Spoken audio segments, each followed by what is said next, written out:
Hey guys, Zach from Say What Zach here. Hi, Say What Zach. That's Kitty Commentary saying hello. So all the games are over for Saturday, December 21st. Only got a couple more days left until Christmas, or I should say the holiday break, we should say. And somebody's special birthday is coming up. She wanted me to make sure I mention it. Anyways, these are all the games, other scores. Update on American Hockey League scores. There's a lot of games on tonight. Let's get into them right now. Yeah, the Oilers taking on Montreal. So on CBC the other night, it said that this was going to be the game that was on CBC. So that's why I picked these two games to watch. It turned out to be the Toronto and Detroit Red Wings game on CBC. So I watched this one on my phone. Yeah. So I was a little like, oh, that's disappointing. Okay, so because that one I already knew what was going to happen in that game. That's not surprising. Anyways, the Oilers in Montreal. Again, big win for big win for the Oilers. They need this to stay relevant in the Pacific Division. Weird situation going on in the Pacific now because of Edmonton doing that. It was a big comeback, a big statement game. They did put Draisaitl and McDavid back together. Magic happened again. That's something that I think they need to do for right now. Again, until they can secure that top spot a little bit more, maybe see if Ken Holland can pick up something at the trade deadline to solidify something else in this lineup, because they need something more than McDavid and Draisaitl. Obviously, you separate those two, they drop. So they can't afford to just separate them anymore. Anyways, your scoring plays, Draisaitl at 1:30 on the first period from McDavid and Kassian. Yeah, McDavid and Kassian, see?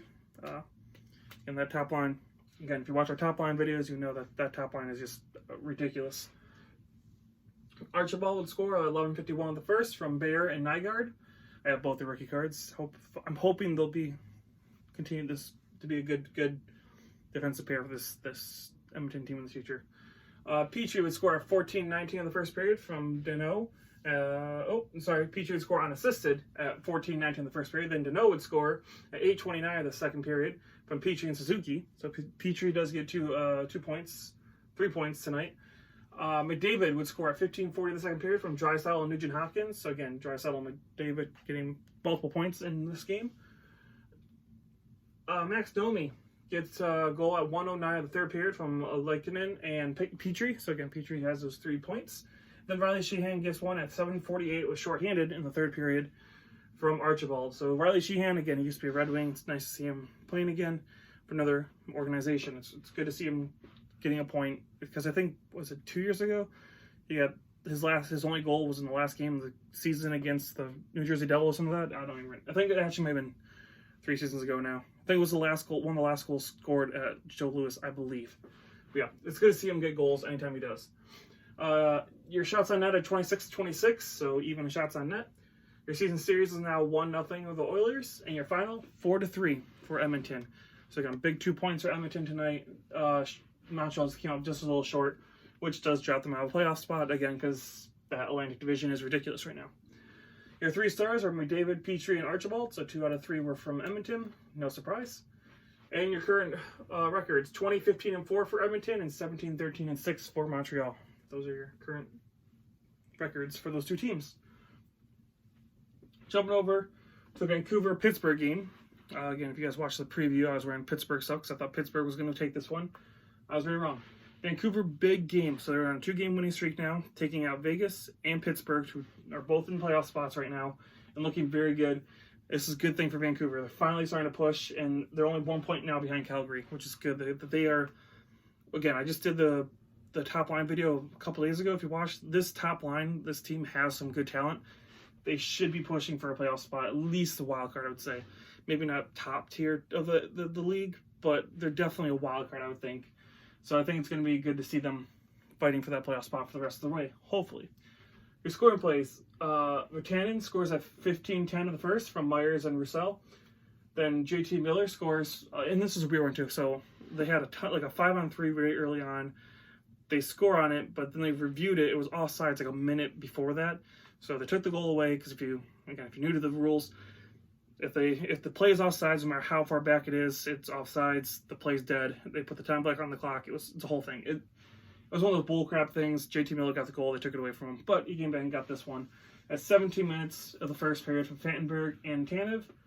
A lot of penalties in this game too. Every time I looked up, there was another penalty. It was just back and forth on this penalties. Jake Gensel scores at 15:28 of the second period from McCann and Malkin.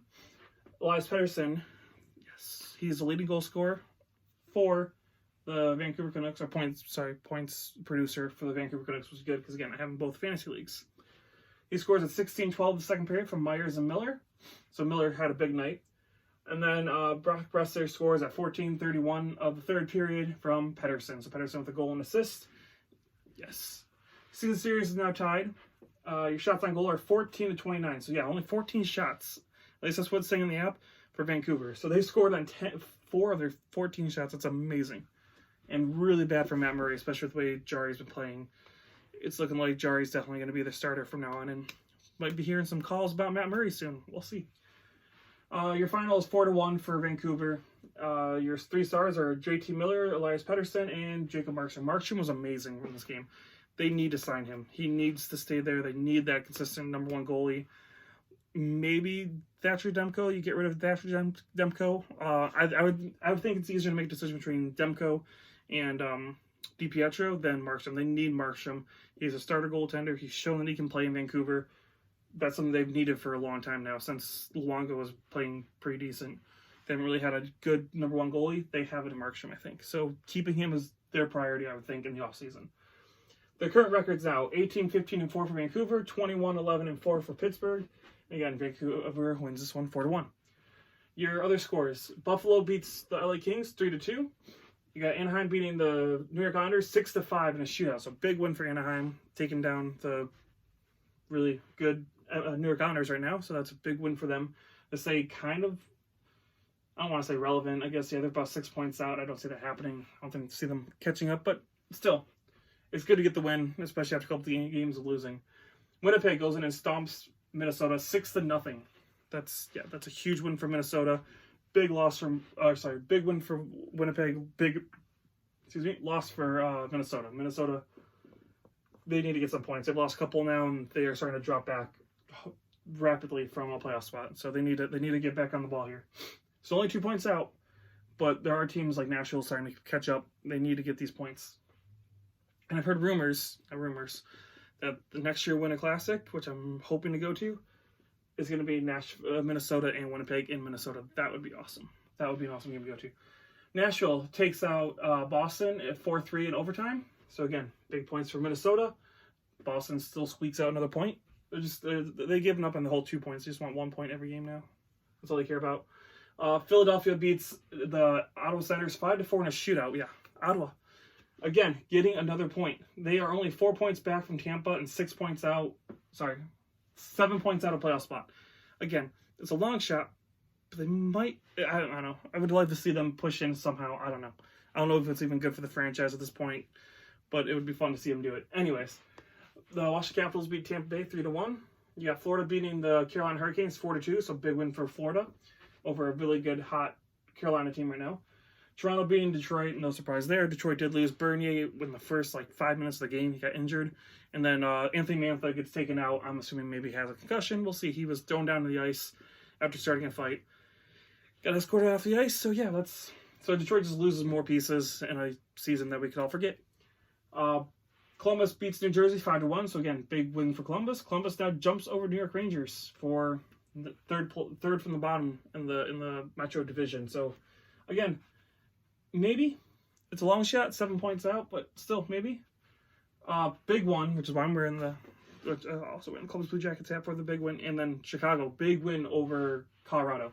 Not so much for standing position wise, but beating one of the teams that's trying to stay relevant and catch up to the Blues. That's huge. That's a huge loss for Colorado. Good on Chicago for that. 5-3 was the final for that one.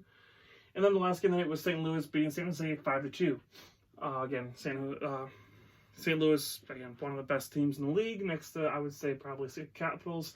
And it was their coaches, it was the fastest coach in St. Louis Blues history to 100 wins, or the best record for a coach in their first 100 games coached for the St. Louis Blues, which, again, has been around for over 50 years. That's pretty impressive for a coach that came in halfway last year, becoming interim, winning the cup, and then just being signed to the coaching job this year. Pretty good stuff. And during the first intermission of the first game, they did announce the All-Star captains. If you guys did the NHL All-Star voting, which I did, Your stars are, or your captains are Pasternak for the Atlantic. The Metro is Ovechkin, Central is McKinnon, and McDavid is Pacific. Nothing surprising. They're all exactly what we all thought they would be. I think I only voted for one of those three, or one of those four to actually be captain. So my picks didn't work, but oh well, maybe I'll win the trip. Who knows? Anyways, going into your current standings now. The Pacific, really weird. So Coyotes, Vegas, and Edmonton are all at 44 points. So Coyotes first, Vegas second, Edmonton third. Your Central, St. Louis is 52 points, Colorado is 47, Winnipeg moves back up into third with 44 points. Your wild cards, Dallas with 44, and Calgary clinging out of that last spot with 41. Over in the East, you got Boston with 51 points in first in the Atlantic.